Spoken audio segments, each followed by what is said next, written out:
as far as diet stuff went. Everything's organic now. We buy a half a steer once a year, all that sort of thing. And that's been incredibly good for both of us. I mean, no matter what I say about supplements, and I'm a huge supplement fan, nothing replaces a really, really great diet. You are listening to The Dr. Haley Show, the podcast dedicated to helping you optimize your health. Each episode, there will be an interview or a message to help you discover better health. We will be featuring health radicals on the show to bring new ideas to the table, as well as doubling down on key fundamentals to support you living your best life. Your host is no other than the founder of Haley Nutrition, Dr. Michael Haley. This is the Dr. Haley Show podcast. I'm Dr. Michael Haley, show host, and today's guest, Jared St. Clair. He's host of the podcast Vitality Radio, which I listened to an episode this morning on iTunes. There's over 500 episodes. He's a natural health educator and owner and formulator at Vitality Nutrition, found at vitalitynutrition.com. He helps people master supplements, enhance emotional vitality, who doesn't need more emotional vitality, and thrive without the use of pharma drugs. Jared, thanks for being on the show. I've discovered you on, I think, a YouTube episode, and just a magnetic presenter, one of those people that are solid in your understanding and you speak with authority, and I absolutely love that. Maybe even a little political on some issues, which I don't know if it's going to come up. I mean, are you vaccinated? I don't know. I mean, welcome to the show. Well, first off, I'm very, very glad to be here. Second, I generally am mostly political when it comes to health freedom. But I certainly have some strong views in some other political areas, but I don't feel like it's my place to really throw out my political opinions outside of my area of, I guess you could call it, expertise. And so for me, what is done to the human body should be the decision exclusively of that particular individual. So with mandates and all the other crap that goes on with healthcare in this country, I am always happy to speak up about that. Yeah, the reason we got into this situation is kind of weird. And in your podcast today, you were starting a series on, something about what grandma knows. Yeah. What are you calling it? Grandma was right. Grandma was right. And it's kind of funny because I recorded an episode of the Dr. Haley Show yesterday talking with an herbalist, and we were talking about what grandma knows and how it's kind of a lost thing. But grandma was like the doctor of the family. She was the chiropractor, she was the herbalist, and she knew things. Now, I'm this far away from being grandpa and, my wife that far away from being grandma. We don't know what they knew because we were raised up completely different, blinded by little adverts. I think I did some math and figured out we were getting at least 10,000 drug adverts per year watching TV. It was something like that. It was ridiculous, but it's overwhelming. It's something like, if you think 5 per show that you watch in an hour, and if you watch 10 hours of TV a week, which most people probably do more than that, you're at 50 times 50 weeks in a year because you take a couple weeks off. Well, that's already 2,500 drug adverts per year. So we were trained to think differently than grandma, who had a remedy for everything. Yeah, it's interesting because there are so many things when you look at the natural world as opposed to today's more modern approach to medicine.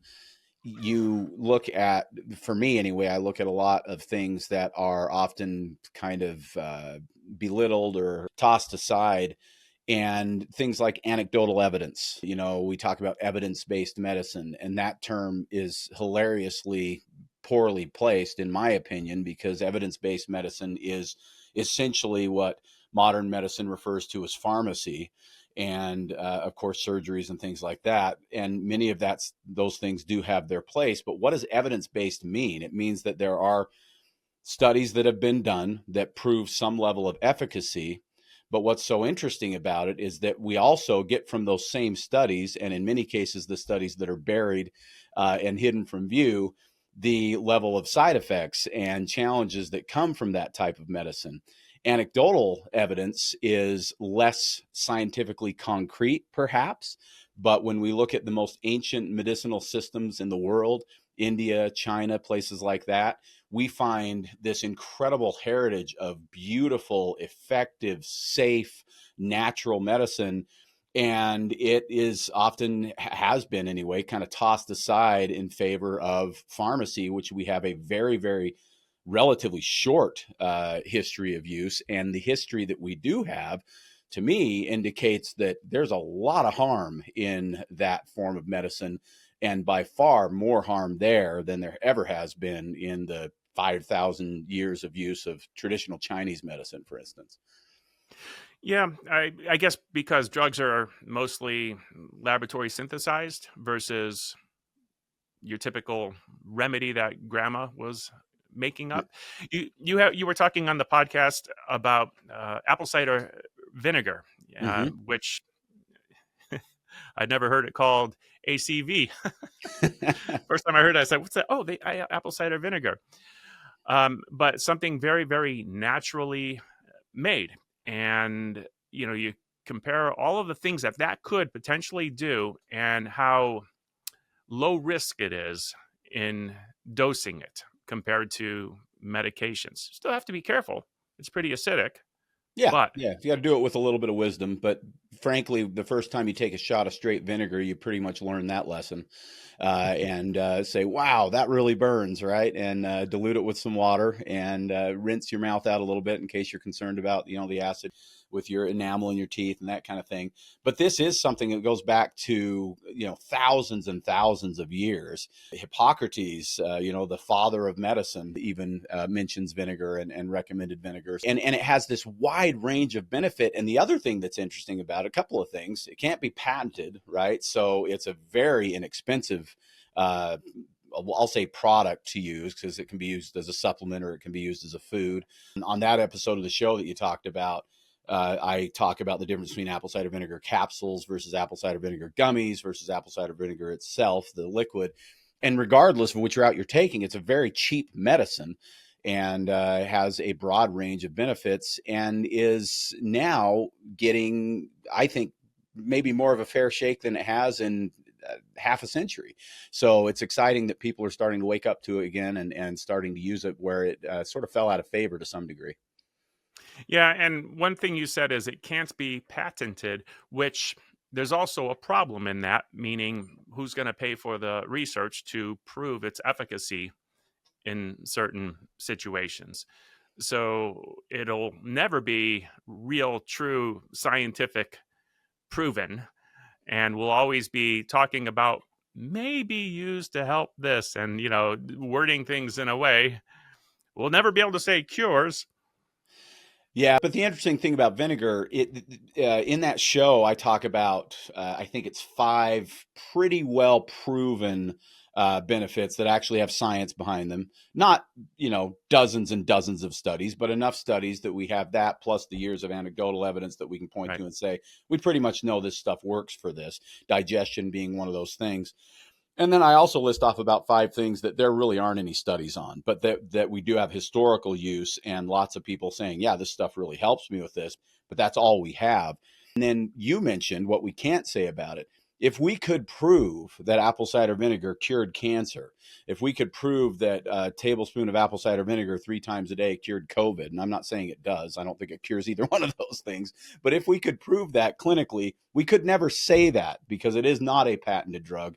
And there is a gag order, essentially, on food and supplement companies about claims that are reserved in this country only for drugs, because drugs have a special class of protection from the FDA that allows them to say things about their products that natural companies cannot say about their products. It's a restriction of our First Amendment rights, in my opinion, but then I'm not in politics enough to be able to make a big change in that, unfortunately.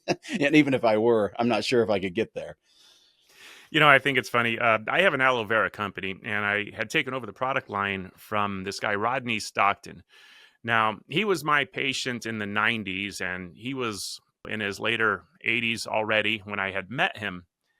But he would bring in his jugs of aloe when he'd come to get his chiropractic adjustments, and he'd say, "You got to put everyone that has cancer on this. It cures cancer." I mean, he would talk about it like that. He Yeah. just didn't care, and you kind of got away with things back then. Yeah, And and what you can get away with verbally versus in an advertisement, there's something about that as well, right?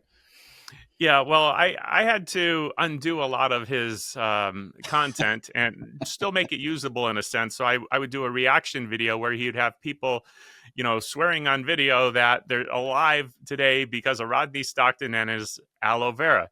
I'd have Hmm. to stop and say, aloe vera does not cure cancer. It might help, support your immune system, Right, but right. it is not a cure. And I had to stop that video of 7 or 8 testimonials probably 100 times to interject that comment, or there's no way it could stay published on YouTube, for instance. Right, And right. they had taken down the unreaction video. So I thought, well, let me see if I can fix it and make it usable, Yeah. because I think it's important that people hear other people's opinions on these things. Yeah, for sure. I mean, we live in an age now because of the internet where people are very moved by testimonials, right? Because we have a lot more access to testimonials. I don't think anybody's ever bought anything on Amazon without reading a couple of reviews, at least something they've never tried before, right? And of course, we also live in a world where a lot of that stuff's faked. So, it's a whole nother story. But, Right. hearing somebody actually say, hey, I used this and it worked. The thing I say to every single customer that comes into Vitality Nutrition, and I've been saying this for 30 plus years at least, as they leave with a product that they've not purchased before, is please come back and let us know how that works for you. Mhm. And that has become a real tradition with me and my clients. They do come back and they do share that information. And that's incredibly helpful. Even if that's not caught on video where we publish it somewhere as a sales tool, we utilize it as that anecdotal evidence, because once you hear 100 people tell you a similar story on the effect of a product, it's fairly safe to assume that the next 100 people have a good chance that it'll help them as well. Right. Yeah, I agree. So, and before I ask you this next question, I do want to make a connection on some of the other things that I learned on your podcast or heard about. And one of them was a concoction very similar to something my daughter makes for herself. She's 16 years old. And I don't know how she figured this out, but she makes a concoction of apple cider vinegar with, she puts in turmeric and ginger and black pepper and lemon juice. And I forget what, garlic. Did I Honey, say maybe? garlic? But she blends it up and she takes a swig every day. And apparently she feels that it's helping with her skin, with her complexion. Awesome. But I'm hearing you and it's like, oh, wait, that's almost an exact formula. Besides a little, well, it had turmeric in it and lemon juice, but you had put it on your calf topically, something Uh-huh. similar to get rid of a leg cramp. And I thought, whoa, I would have never thought that something like that could penetrate so quickly through the skin and relieve a cramp. I thought that was pretty neat. Yeah, I did too. The funny thing is, as I mentioned on the show, I had people tell me it worked for them. For whatever reason, it didn't click into my head that it might work for me. In fact, I didn't share this on the show, but I think you'll find this entertaining. So I'd never had a leg cramp like that ever. I don't know where the heck it came from. I honestly don't remember if I was hiking the day before and got dehydrated. I don't know what happened, but it was a cramp. I mean, I was barely hobbling and it hit me like a ton of bricks. So I, immediately reached for, I think I mixed up a thing of electrolytes and I took some magnesium, but that stuff takes time. And I walked by the front counter of the store and we had this product, this old Amish formula that it's called. And it used to be called, before the FDA sent them a letter, it used to be called Stops Leg Cramps in 1 minute. That was the name of the product. And we had it on our counter at 50% off because it wasn't selling. And so we had it on our counter, 50% off. I saw it sitting there and I thought, how many people have I had tell me over the years? It wasn't a lot, 3 or 4 or 5 people that had said, hey, you just rub this on a cramp and it's almost instant. So I immediately opened a bottle. I rubbed it on that cramp and it was wild. I mean, 5 seconds, I started noticing a difference. 10 seconds, it was loosening up. I don't think it was more than 30 seconds. I could tell that I had the cramp because I had the lingering kind of bruised kind of feeling, but there was no cramp. The muscle was relaxed at that point. Blew my mind. And then from my personal testimonial, we sell that stuff really well now. I don't have to put it 50% off anymore. So kind of an interesting, personal use story that, again, points to anecdotal evidence, because there is not a single study that's been done on apple cider vinegar, ginger, and garlic, which is what's in this formula, for leg cramps. But over the years since that happened, and I've been recommending it to people, I hear it all the time. And another formula that you had mentioned on that podcast was fire cider. And, I'm at work and my office refrigerator is right on the other side behind this computer screen. And sure enough, there's a jar of fire cider in there. And we have a jar of fire cider in our refrigerator at home.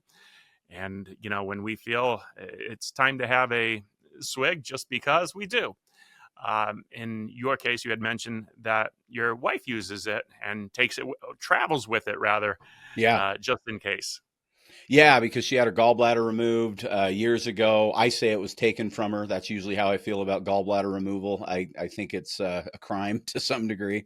Not to say that they don't sometimes have to be removed, but I think they're almost always removed prematurely, and there's work that can be done to save them. But the interesting thing that I've never heard a doctor say to a patient, or heard a patient tell me that their doctor told them this, is that you can not have a gallbladder and still have what is essentially a gallbladder attack if your biliary ducts back up with bile sludge, essentially, where the bile's not moving like it should and it's not as thin as it should be. And it feels just like a gallbladder attack. Now, I know this because my wife used to have these attacks and they put her in the ER a couple of times, and that's when she had her gallbladder removed. And when she had another one of these attacks with no gallbladder, like 15 years later, she didn't have one forever. The first one she had was after she met me 7 years ago. And she said, I don't understand, Jared. This thing feels like a gallbladder attack, but I don't have a gallbladder. And I said, I can tell you what it is. And we talked about it. And she said, why didn't everybody tell me that? I said, well, that's a good question. But I also know how to handle it. And the first thing was apple cider vinegar. My concoction is a couple of tablespoons of apple cider vinegar in unfiltered apple juice.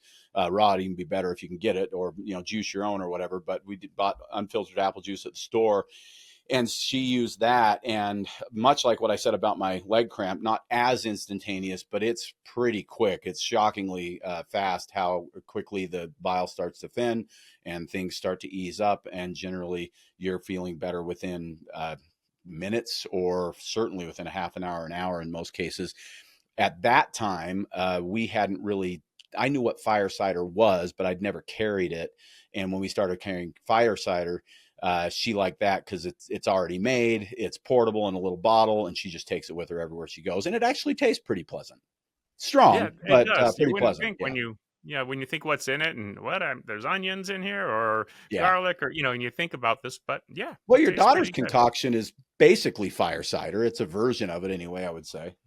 Just not fermented. Yeah. Well, didn't you say she's using vinegar though? Well, yeah. So the vinegar is fermented. The other stuff isn't. Fire cider is typically fermented together, like you said. Yeah. So it's a little less. What would we say? A little less fully prepared, I guess, but still would have a lot of those incredible benefits. And I think to some degree, the fermentation alone with the mother and everything is probably enhancing the absorption of everything else that's in there anyway. You enjoying the show thus far? One of the many health secrets that we have covered on the show is all around aloe vera, specifically drinking raw aloe vera. Our aloe vera has helped our customers effectively heal their gut, increase their intestine health, lower inflammation in the body, eliminate and/or decrease acid reflux, have glowing skin and hair, and so much more. Now, as a frequent member of our audience, you will be exposed to exclusive specials and coupon codes for the awesome products manufactured by Haley Nutrition. That's right, for simply being awesome and tuning in, you can get a mini discount to help you optimize and better your health. To see how we can help and support you on your health journey, tune into the episodes and listen for coupon codes that you can use at www.haleynutrition.com before you make your orders of raw aloe vera. Once again, it's www.haleynutrition.com. Now, back to the show. So, these are the kind of things, and this is one of the things why, I was drawn to you. We practice similar lives in our diet and our thought processes, the whole health freedom concept. Very, very important topic there. So most of my audience, because I have an aloe vera product, a lot of them at one time had cancer. Mm-hmm. Some of them are using aloe to support their immune systems and fighting cancer. Some had horrible digestive problems and came to me for the aloe for that, and some are still going through their digestive issues. So that's kind of my audience. And with that, question for you, what would you do if you found out that you had cancer? That's a good question. And also, if you're interested and we have time, I'll tell you my personal testimonial aloe, because I am a huge fan of that. Very much a similar story to the leg cramp thing, but a lot more life-changing for sure. As far as what would I do if I've had cancer, it's funny that you asked me that. We didn't talk about this prior to the show, and I don't remember exactly, 2 or 3 weeks ago, I have a document where I keep show ideas. Every time I have an idea of a next show I want to record, I jot it down in there, and then eventually I get around to recording that show. And about 3 weeks ago, I think I wrote literally what the show is going to be called is "What Would I Do If I Got Cancer?" So well done. Now, I wish you had asked me after I recorded that show, but I'll give you some of my ideas off the top of my head. So the first thing is, there's a lot to cancer, right? There's a whole bunch of different varieties. They don't behave the same. And of course, when we look at medical treatments, there's a bunch of different approaches to treating cancer. And sometimes they say it's inoperable and incurable. Usually they say that we can at least radiate the heck out of it or hit it with chemo and give you a fighting chance and all this kind of thing. I've seen enough of that to know that my personal belief is that if you are able to get into remission, and I think it is interesting that they call it remission and not cured, there's a really high likelihood if it's treated with radiation and chemotherapy, it's coming back. And it may not even come back in the same place that it came. In fact, in many cases, that place has been cut out, right? Let's say it's breast cancer or something like that. But the body is so hammered at that point from the poisons, literal poisons that are given to you to kill the cancer, and they're killing off a whole lot of good healthy stuff as well, that your quality of life oftentimes suffers, certainly during the treatment, but in many cases for years or even decades after that. And you kind of live on the edge of the next cancer in many cases. So to me, that's last resort. I look at modern medicine always as last resort. I will use it. I just recorded a show a month ago that I didn't ever want to record about something that I had to do pharmaceutically that I never thought I would do in all my life. It's a fairly minor thing, and we won't get into it here. If somebody wants to hear it, you can listen to it on my show. But I am happy to admit when pharma helps me. I can tell you that's only happened a couple of times, but I'm happy to admit it, and I'm glad that it's there when I need it. But that's what I reserve that for. I would recommend, first off, for everybody, look into this before you have cancer. Cancer is a major killer in this country, and it's on the rise, and especially in many specific types of cancer. And once you have the disease, the level of fear and anxiety that comes with that diagnosis is enough to make you think far less clearly than you otherwise probably would, and become a far less critical thinker than you otherwise might be.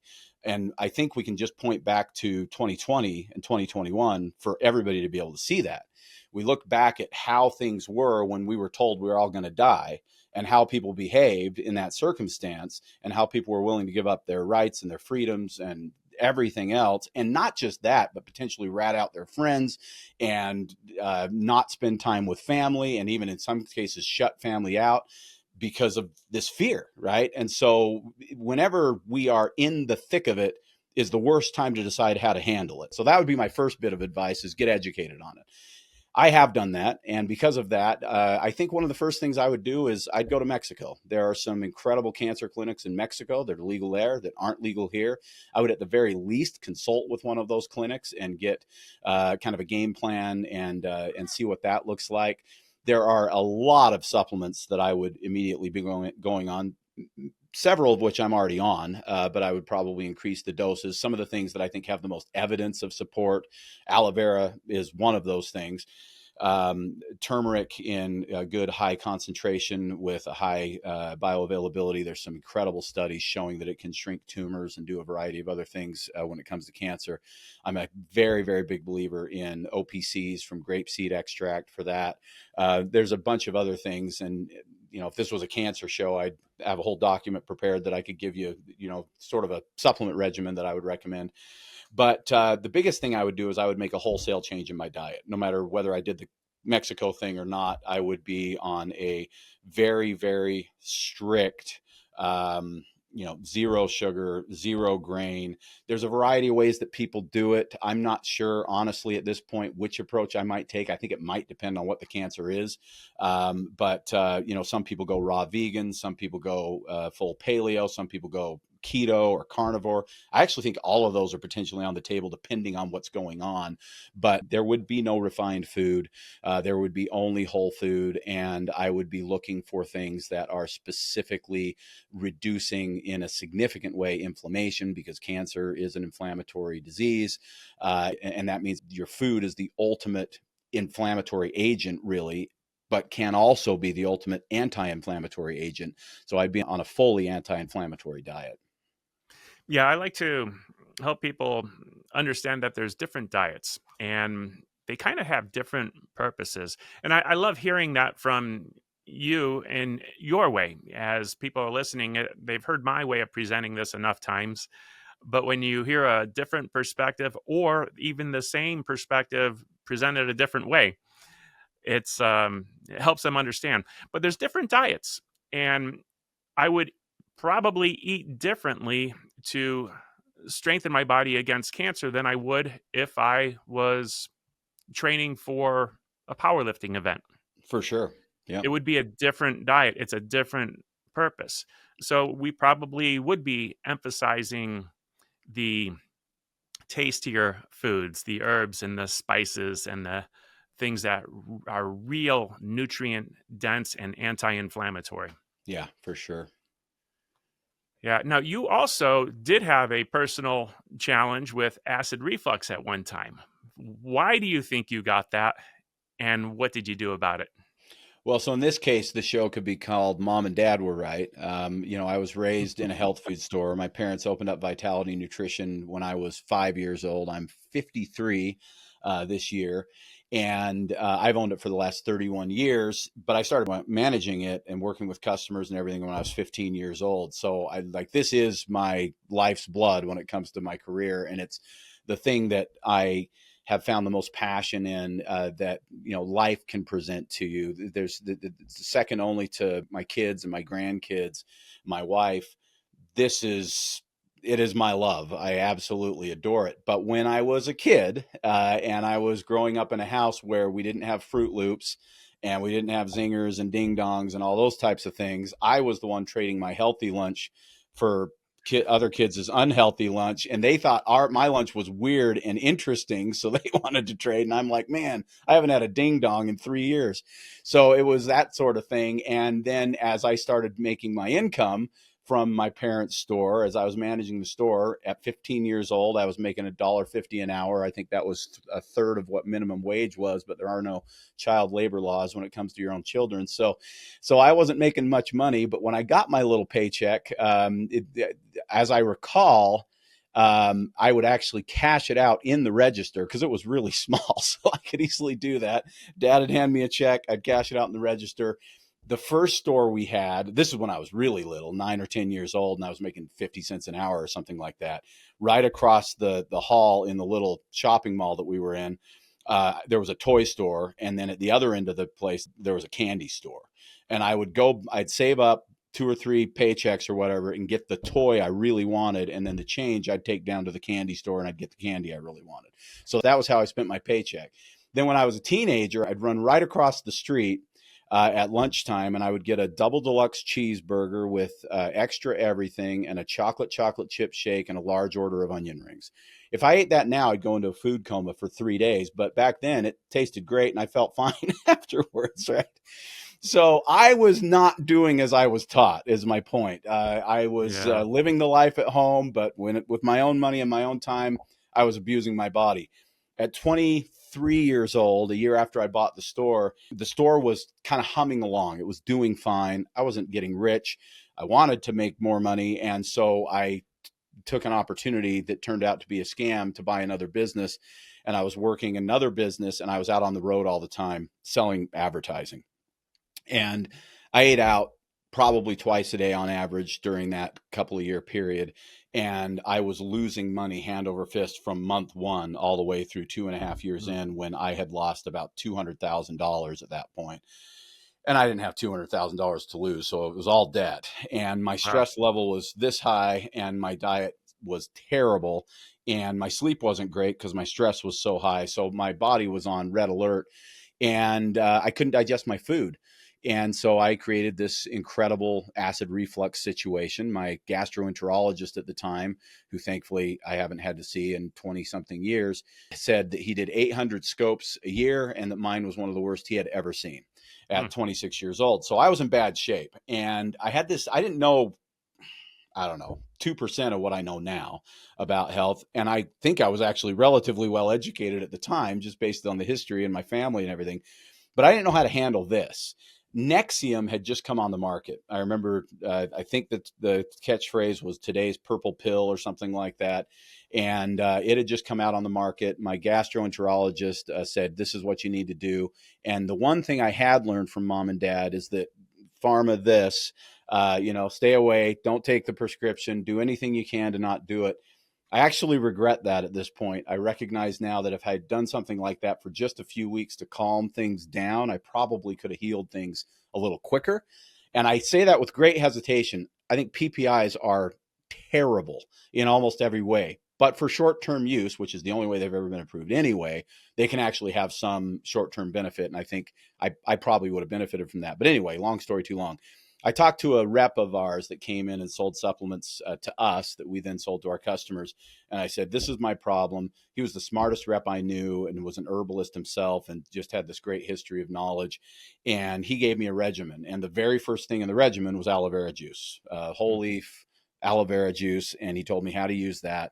And he recommended digestive enzymes and a specific type of probiotic. And then, of course, you got to start eating better, Jared, right? So this was the prescription, we'll say. And I started on it. And he told me that he thought within 3 months I'd see a substantial improvement. At 3 months in, I had seen zero improvement. I was super frustrated. I had been doing it very, very religiously. I called him up and I said, Paul, what's going on here, man? I got to get over this thing. It's not getting better. And he said, just see it through for another month or 2. You're a tough case, but you'll get there. The weird thing is, Michael, 3.5 months in, it was like a switch flipped. I started feeling substantially better. By the end of 4 months, I was like, 75% better than I was. By the end of 5 months, I almost had no symptoms at all. At 6 months, I didn't have symptoms. I did the entire thing for a full year just to make sure that I'd gotten the healing done that I needed and all that kind of stuff. By the time I was 27 years old, I didn't have acid reflux and I have never had it since. So it's completely reversible. I'm living proof, and I've helped a lot of people get there over the years since I figured out how to do it. Now, when did you fix your diet prior to starting that regimen, I would imagine? So I fixed my diet a lot back then, but it was far from perfect for sure. There were a few things going on. I was broke. Like I just lost all this money. Financially, I was in terrible shape. Even buying the supplements from myself at wholesale was an expense that was a little tough to choke out. That's how Right. broke we were. At that point, I think I was about 4 months behind on my rent for my landlord at the business, which was pretty scary. He could have booted us out. I was behind on everything. I was staring bankruptcy in the face. I chose not to do that and fought through it. But it was a bad situation. So organic was kind of off the table at that time. I was eating probably still a lot more, well, not probably, definitely still more refined foods than I should have been, and a whole lot more than I eat now, which is almost zero. Right. And I was still a food addict. I mean, Amen. honestly, I still was eating stuff that I shouldn't have eaten, but I probably cleaned up my diet 75% better than it was. And I recognized a few foods that were pretty heavy triggers for the reflux that I got rid of. But it's been a process. My diet now it's unrecognizable from my diet as a younger man. And a big chunk of that, and it's kind of embarrassing to admit this, but I always tell my listeners on my show, I'm just going to tell you the truth about how I do things. And it's not always right. And I'm not always proud of it. But when I met my wife, who was a very unhealthy individual when we met almost 8 years ago now, she needed incredible support. And long before we became engaged or became husband and wife, we just were settled in as best friends. And I was helping her get better with her health. And she had severe IBS and she had autoimmune disease and she dealt with bipolar symptoms and a bunch of other things like that. And that was actually the final motivator for me to just clean stuff up. She was willing to do it. And I said, I'll do it with you. And we're just going to clean it up. And at this point, we could afford to do everything that we wanted to do as far as diet stuff went. Everything's organic now. We buy a half a steer once a year, all that sort of thing. And that's been incredibly good for both of us. I mean, no matter what I say about supplements, and I'm a huge supplement fan, nothing replaces a really, really great diet. Yeah. And the reason that was important for me to ask that question is I want anyone listening to this to realize if you're having challenges, first thing, you got to get rid of the cause. Yeah. You got to get rid of the cause or you'll be treating it forever. It'll just come 100%. right back. As soon as you get over it, as soon as you stop doing what you're doing, that's treating it, it'll come right back if you haven't gotten rid of the cause. What kind of water do you drink? Currently, we're drinking well water from a local well that's just a few miles from our house. That it's probably the most delicious water I've ever tasted. I love it. But the more I research water, the more I'm leaning towards buying a distiller and distilling my water, and then re-mineralizing it and going that route. I heard a pretty compelling speech about a year ago from a doctor at a health conference who was talking about the radon radiation in the water that is very common to well water, depending on where you're at. I did some more research and there's a whole bunch of radon right around. I mean, like it's a heavily concentrated area where our well is. So even though the water itself is clean, I think that we've got some radiation that we're probably putting into our system. And distilling water, a full distillation even gets rid of radon gas. So that's the approach that we're going to take. Honestly, I've just been kind of dragging my feet about buying the machine, but we're going to buy one. I think I'm going to put one here at my store for my team and one at the house. They're not crazy expensive. I've never loved the taste of distilled water. That's probably one of the biggest reasons I've been a little hesitant or not that excited about it. But when you re-mineralize it, I actually think it tastes pretty good. So that's what I'm moving to soon. And what do you use for that? Uh, Remineralizing. So there's a few different options for sure. Right now, if I had to choose, it would be probably the Trace Minerals Research Concentrates formula along with their Endure product. I don't know if you're familiar with that brand. They're a local Utah company. They get their minerals out of the Great Salt Lake, just right across the way from us. I love those, but I think there's some excellent mineral options. A lot of minerals come from Utah, actually, where I'm based. The humic shale fields down in central Utah are a huge resource for what are considered to be essentially ancient food minerals that have been, fossilized over the centuries. Interesting. Yeah, I heard some great talks on water, and personally, I'm kind of a pH neutral guy, and I Hmm. like clean water. But if you are drinking pure H2O, well, the water has one option, and that's to pull minerals towards it. Right. Right. And well, And that where are they is going to the get those? downside of distilled water, right? Is if you do it straight. Yeah, so you want to put something back in it. And even if it was turning it into tea, just putting tea leaves in it is at least adding something to it. Sure. Yeah. Lots of options. Coconut water has all kinds of electrolyte minerals. Yeah. And I'm a Where I'm huge in fan of Florida, coconut water. yeah, I'm in Florida. I can just go grab a coconut, out of the front yard and chop the top off, and boom. There you go. Uh, As a thank you for tuning into the Dr. Haley Show podcast, I have a special coupon code that can be used throughout the month of August 2025. Get 10% off your purchase at HaleyNutrition.com. The coupon code is August10. That's AUGUST10. And as usual, you can even use this coupon with on sale and already discounted bundled items. Enjoy the rest of the podcast.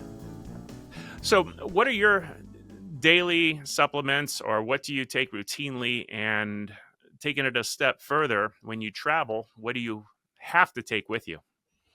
I'll answer the travel one first because it's less complex. The first product I ever gave to my wife on our first date, and I laugh about this because I tell all my listeners, I say, if you ever do go out with a guy on a first date, especially if you met him online, don't take any pills from him. But she did. So I gave her a product called Back on Tract, which is a formula I developed. And I actually developed it specifically because it addressed the probiotic and digestive enzyme pieces of my acid reflux routine that I did to fix my acid reflux. So Back on Tract is kind of a universal digestive health product. It's got herbs that help to cool and calm the digestive tract. It's got very specific probiotics, specifically spore probiotics that help to strengthen the gut in a variety of different ways and nourish the microbiome. And then it's got digestive enzymes to help you break down all of the different types of food that you would eat. That is a non-negotiable. It goes with me everywhere I travel. It's taken with almost every meal. And I always have to say almost because I forget sometimes, but almost every meal gets Back on Track. And it's real stable, so it travels really, really well. If we're going for a day or two, I sometimes will just take magnesium and Back on Track, and that's all I'll do just to keep things simple. If we're going for a while, I take all my stuff with me.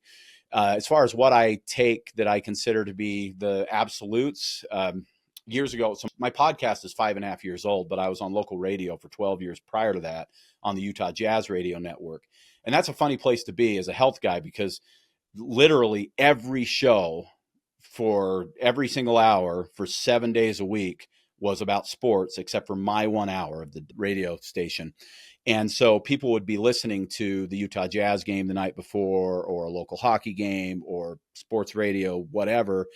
And then, just by accident, they'd listen to me Saturday morning when they turn on their vehicle and I'm spouting off stuff about herbs. And I'm guessing, honestly, Michael, that 90% of those guys are like, this isn't sports, and flip the channel to the other sports station. But I kept some of those people enough that the show was actually pretty successful. And that's why it eventually became a podcast. But these were unsuspecting people. And a lot of these people hadn't taken a supplement in their lives. And so then they would come into the shop and say, man, I really like what you were saying about this stuff. And they'd look around my store. You got thousands of products here. Where do I start? And I got that question so many times that I finally said, I got to come up with a pretty universal answer for this. There is no perfectly universal answer because the ultimate wild card in health is you. But there are pretty much universal deficiencies that we deal with in America, that kind of thing. So eventually I came up with what I call my Vital Five. And the word vital means something there. And so my parameters were that it has to be something that the body requires for optimal function. So it couldn't be an herb because we don't ever have to have an herb.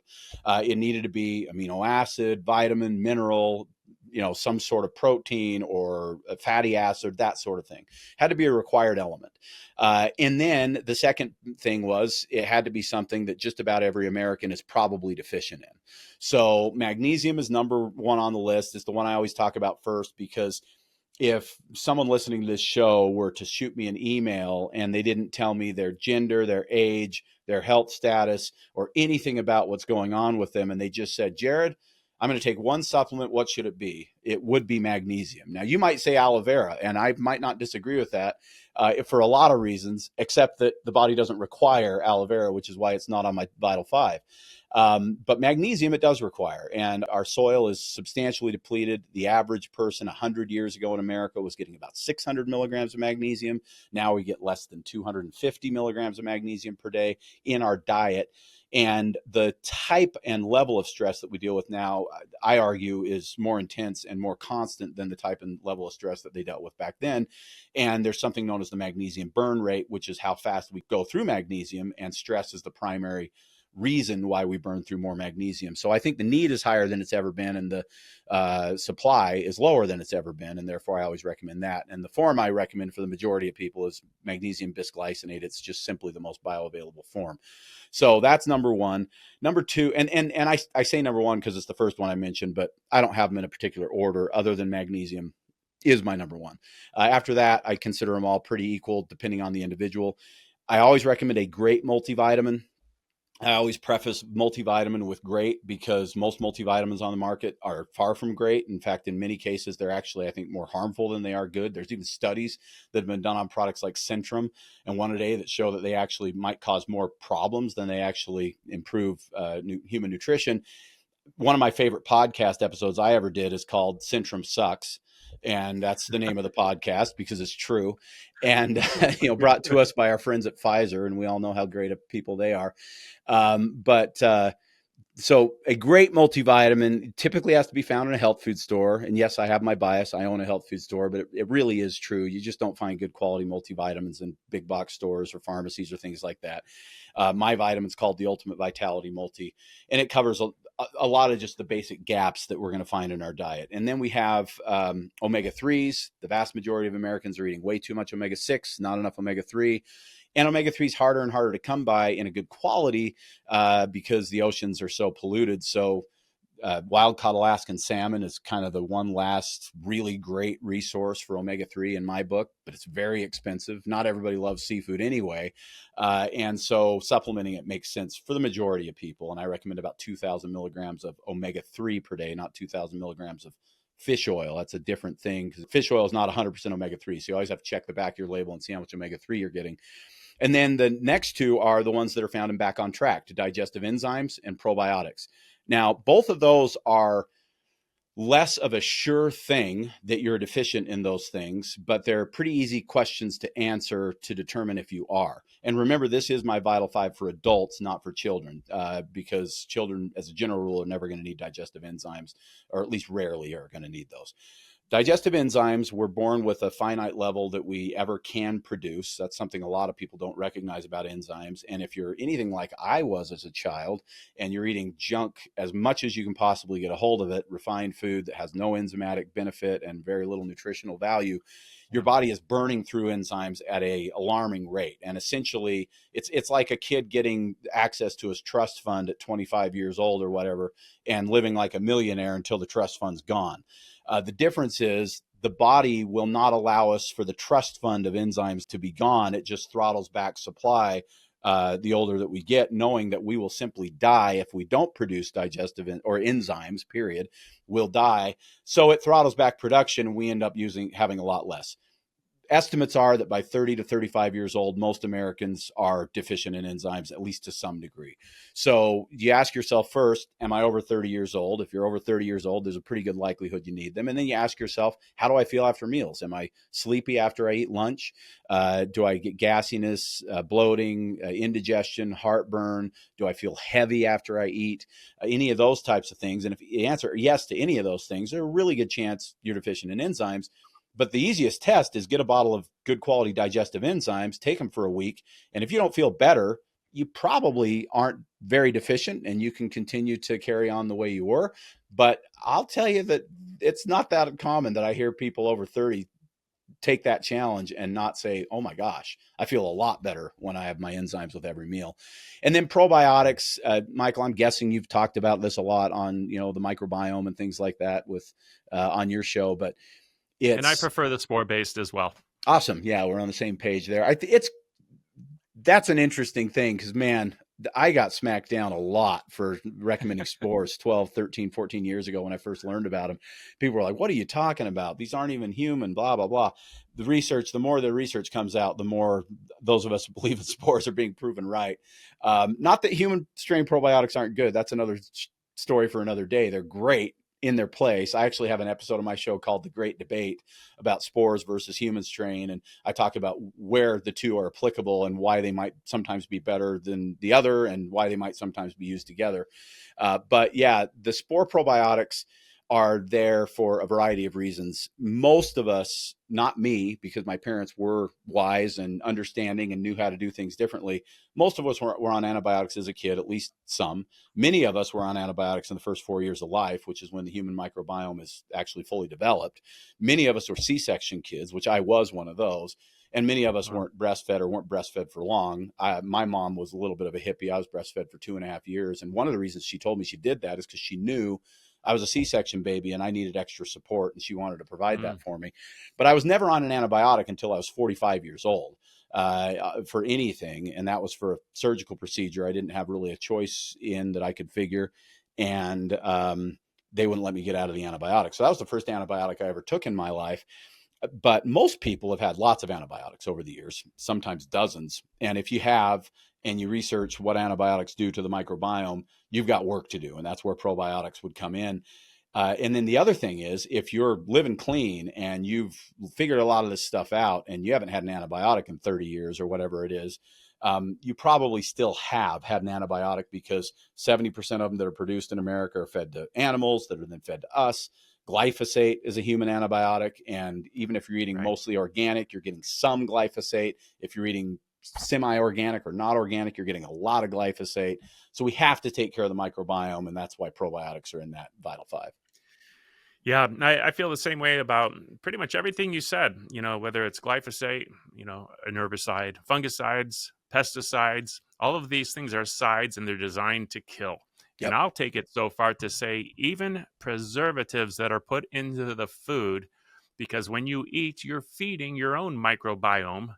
And if they can't eat the food you're eating because they're chemically preserved, yeah, it's an uphill battle the way that food is done in America, for sure. A big uphill battle. And then a lot of people aren't chewing their food, which adds a whole nother layer of problems. They're not, some fruits and vegetables are enzymatic rich. And as you chew it, you're kind of extracting them so that they can work. Aloe vera is very enzymatic rich. You've, heard of eating papaya for your digestion. Mm-hmm. There's certain foods that can have these in it. But when you take a capsule or something with digestive enzymes in it, when you feel that your food is up to here, and for people listening, my hands like up at my throat level, when it feels like your food's up there and it's not digesting, you can feel a difference often in 5 or 10 minutes after taking digestive enzymes. For sure. They are that fast working. Yeah, 100%. And it's the one part of my Vital 5, Michael, that most people can't guess. Most people say vitamin D. I love vitamin D, but you can get it from the sun if you're doing it what I would consider to be right, quote unquote, allowing your body to get some sun exposure, getting vitamin D on a daily basis. In Florida, easier said or done than in Utah, for sure. Oh, yeah. But I also have a vitamin D in my multivitamin, and so that's why I don't have it in the Vital 5 anyway, is those two reasons. But did you know, this is something scientifically that's been 100% proven. I don't know if you've seen this. There's not a study on it, but it's still proven. The only place in the human body that has teeth is your mouth. Did you know that?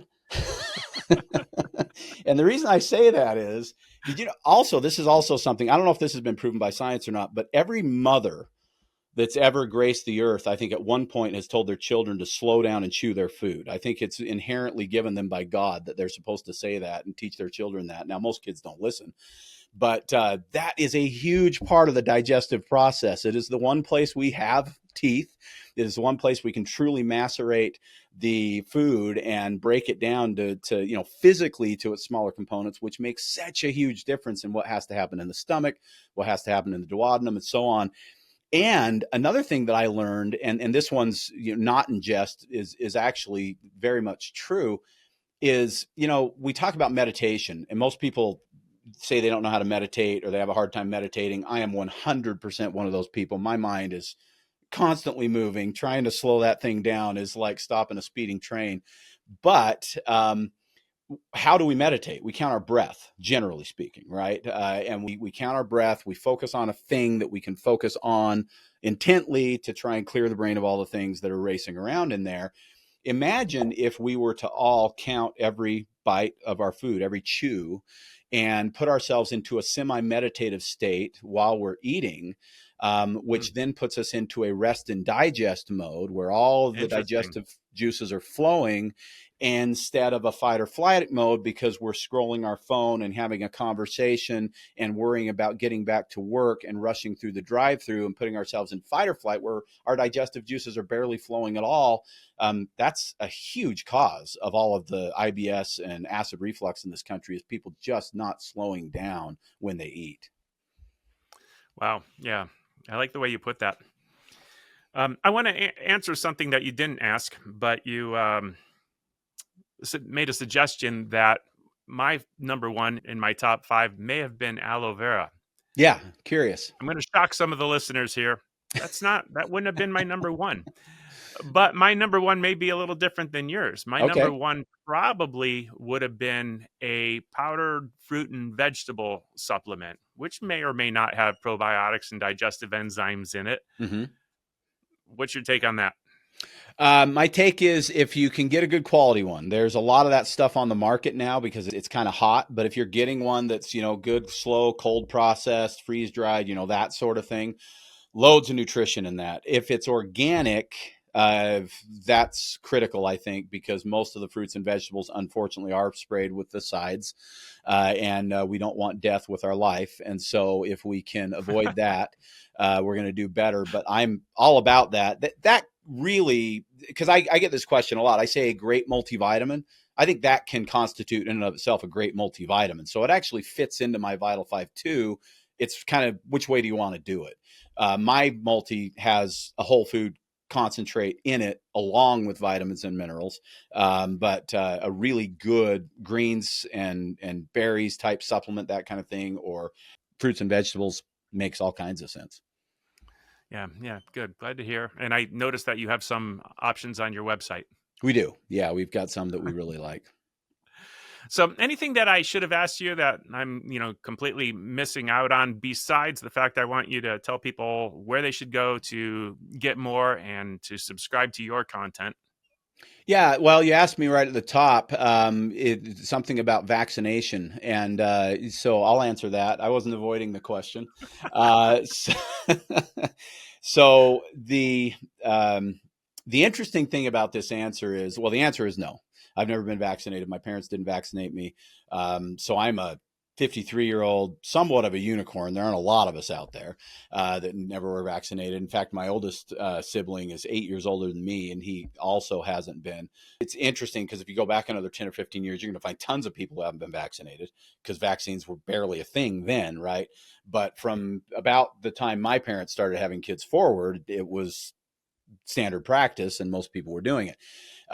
There wasn't a lot of research out there at the time talking about this stuff, or at least it wasn't easily accessed. I still think my favorite health book, and for people who haven't read this book, and that's going to be almost everybody that's in your listening audience, I think it's out of print as far as I know. Dr. Robert Mendelsohn, I almost gave the wrong name. It's called How to Raise a Healthy Child in Spite of Your Doctor. And he talks about all the different medical things that are done to children in pediatric offices that he thinks are absolutely backwards. And my dad was a big fan of that guy. And his 2 books that I've read, I think he may have a 3rd or 4th book, but his 2 books that I've read are Confessions of a Medical Heretic and How to Raise a Healthy Child in Spite of Your Doctor. And they're brilliant pieces of work that were written before I was born, that I think everybody should read, especially if you're a parent or a grandparent. But no, I wasn't. I never understood why I wasn't. My parents, frankly, didn't articulate it that well, other than to tell me that my immune system was designed by God and it works just fine if given the proper inputs and all that sort of thing. They didn't really talk too much about why they didn't believe in vaccination beyond that.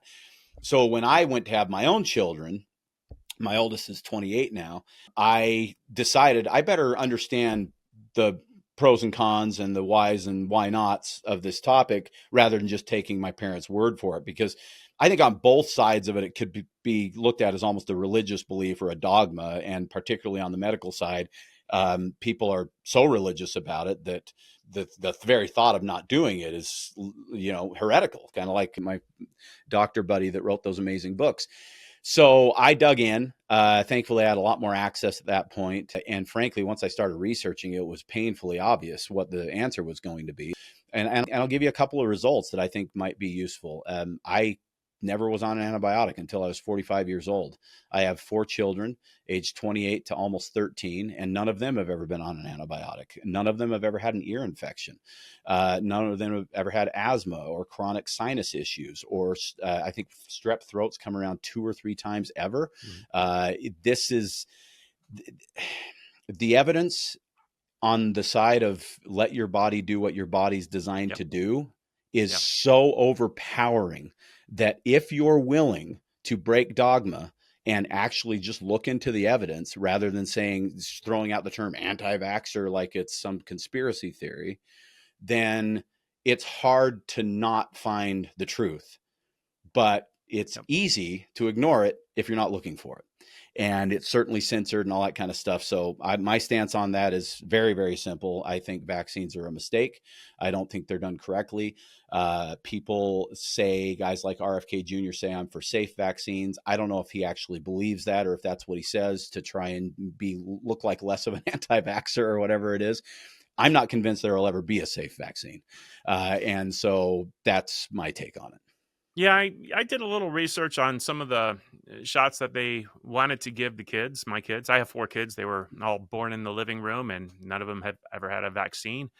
And by golly, they're still alive. I actually tested the theory on a dog first, though. I got a dog, didn't get it any shots. And the craziest thing happened. It lived. It's shocking. But, a little, increasing my faith. Okay. And as I opened up the Merck manual, all the doctors, use the Merck manual to get stats on different illnesses and how to treat them.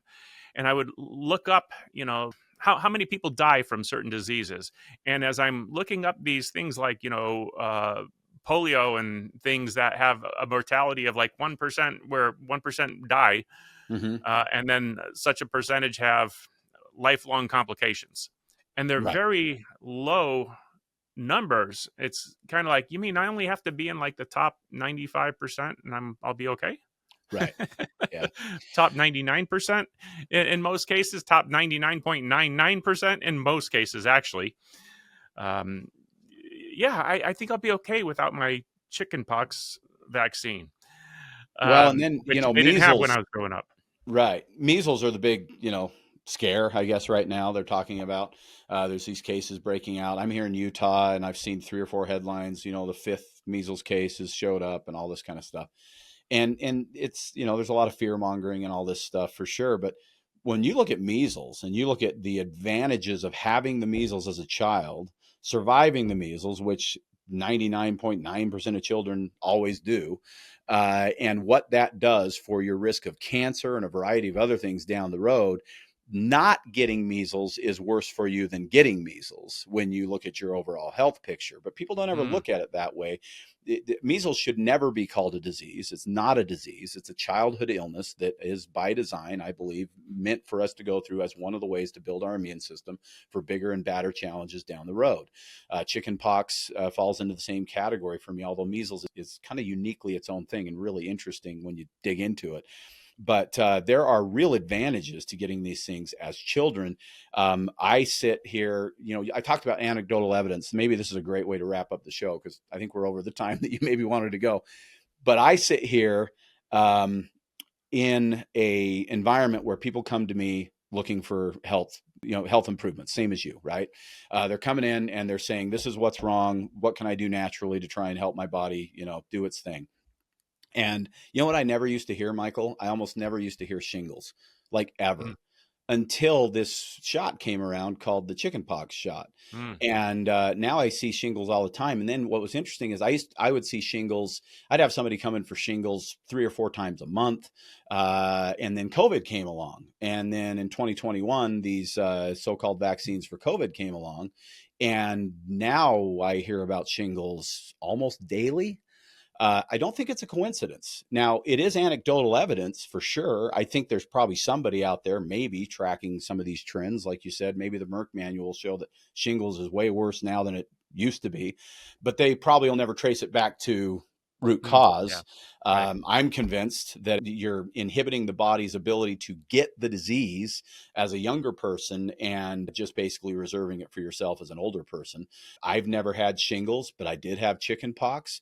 And I'll take chickenpox 1,000 times a day over shingles. I mean, my gosh, the people that I see and talk to that have shingles, chickenpox is a picnic. Yep. Yeah, I had it when I was 32. And the horrible thing about it was I missed Easter service. Oh, well. There you go.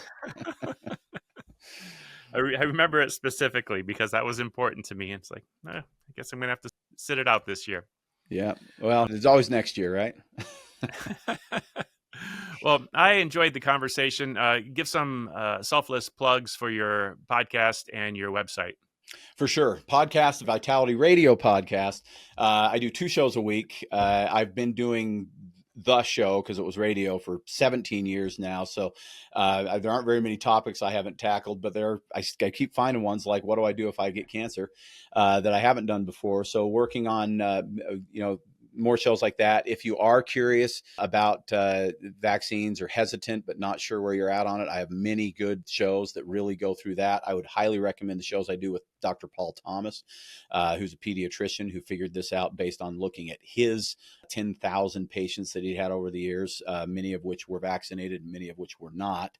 That show is fascinating and his research is completely unique. It's one of the very few really good, solid, wide-scale studies done on vaccinated children versus unvaccinated children. Very fascinating stuff.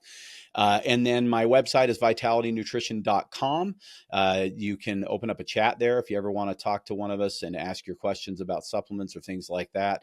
My son, who's been working with me now for 11 years and has a wealth of knowledge, answers most of those. And when he doesn't, it's me.